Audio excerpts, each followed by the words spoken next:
un rendez-vous que l'on va prendre tout de suite. C'est pour parler de Paradise de Jérémy Comte. Alors, de quoi ça parle? Ogana Kojo, adolescent marqué par la disparition de son père en mer, se rapproche des gangs de rue sans parvenir à combler le vide qu'il ressent. Pendant ce temps, au Québec, Tony, en quête de repères, s'interroge sur l'homme dont sa mère est amoureuse et qui pourrait être le père qu'il n'a jamais connu.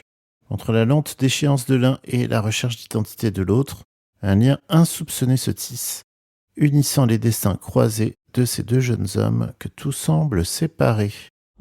Bande-annonce.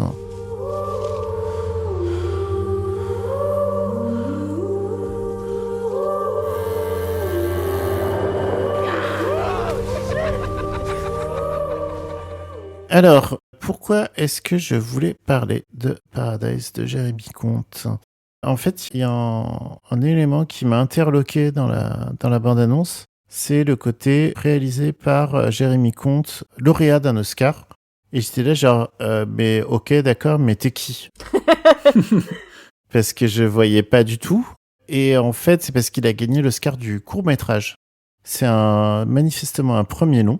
Comme on le disait la semaine dernière, beaucoup de premiers longs métrages pendant l'été. Et du coup, c'est intriguant parce que c'est toujours particulier le passage du court au long métrage quand on a eu des prix prestigieux. Est-ce que ça va être un futur grand réalisateur qui, dès le prochain film, n'aura plus rien à faire dans ce podcast?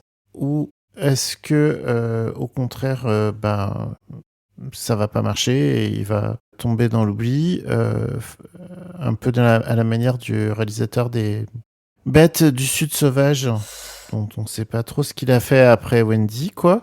Oui.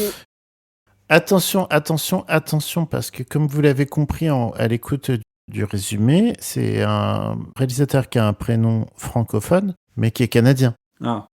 Pour le film, visuellement, ça a l'air intéressant. En tout cas, on sent qu'il a eu les moyens de mettre en œuvre sa vision, parce qu'il y a vraiment des mouvements de caméra très, très construits, un jeu de lumière qui a l'air vraiment très élaboré. Après, moi, ce qui me fait très, très, très peur, c'est, à la lecture du résumé, c'est le côté premier film de Iñárritu, le côté film choral sur les gens qui ne sont pas au même endroit, mais dont les destins vont se croiser parce que c'est le hasard de la vie. Ouais, ça c'est... Ouais. Faut être fort, quoi. Faut être très fort pour réaliser ça, quoi. Ouais. Parce que ça peut vite être du lelouch, quoi. Oh non. Et si, Lucie, et si. Non, mais... Et ça y est, maintenant, du coup, je vais avoir la tête de Cadmerat devant le Mont-Saint-Michel. Mais en fait, c'est ça. Pour moi, maintenant, Claude Lelouch, c'est le mec qui a fait le film avec la trompette, là. Voilà. Finalement. Son 51e. Bref. Ouais, 51, comme le pastis qu'il a dû boire quand il a écrit le scénar. Ouais. Franchement, mais quelle daube. Pardon. Non, mais c'est surtout, je trouvais que la bande-annonce était géniale, parce que quand tu voyais Cadmerat, t'avais l'impression de le voir faire un sketch, au fait. T'avais l'impression de le voir faire une parodie de bande-annonce de films français. Franchement, je préfère encore sa pub pour Grand Frais que finalement. Ouais. C'est vrai. Ouais, c'est vrai. Bon, bah voilà. Et du coup, vous, Paradise, est-ce que ça vous tente un minimum ou pas? Est-ce que je serai tout seul dans la salle? Non, pas forcément tout seul. Ça peut me tenter. Même si on vient avec toi, on pourra toujours continuer à dire que 100% des spectateurs sont des auditeurs du Grand Silence. C'est vrai, c'est le plus important. Voilà. Mais non, mais moi, je me dis pourquoi pas. Hein. J'ai pas vu son court-métrage, mais voilà, ce que tu disais, le film choral, le film où tu comprends pas pendant les 3 quarts du film, et puis d'un seul coup, dans le dernier quart, t'as compris, et t'es pas tout à fait sûr d'avoir compris, mais bon. Voilà.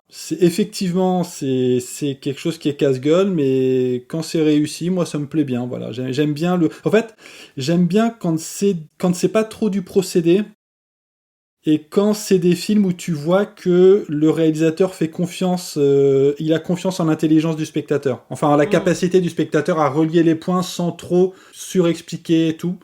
Il faut une maîtrise solide de la narration cinématographique pour réussir ça. J'ai envie de dire, si c'est réussi, ça va être bien. Mais voilà, c'est un peu espèce de vérité de la palisse. Non, mais... Mais voilà, je peux me laisser tenter, et puis bah voilà, hein, c'est... En tout cas, là, il était en avant-première au Festival de Berlin l'année où tu y étais. Ouais.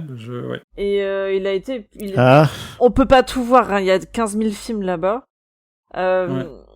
Mais du coup, il avait été plutôt bien reçu, apparemment. Ouais. Mais d'ailleurs, ouais, puisque t'en parles, ça me fait penser que je continue à surveiller, mais pour le moment, il doit y avoir genre 2 films que j'ai vus qui sont sortis, et les autres, on attend toujours. Ouais, c'est frustrant, ça. Voilà.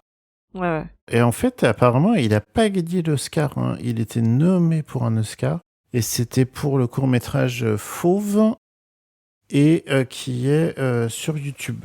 Donc, Ok.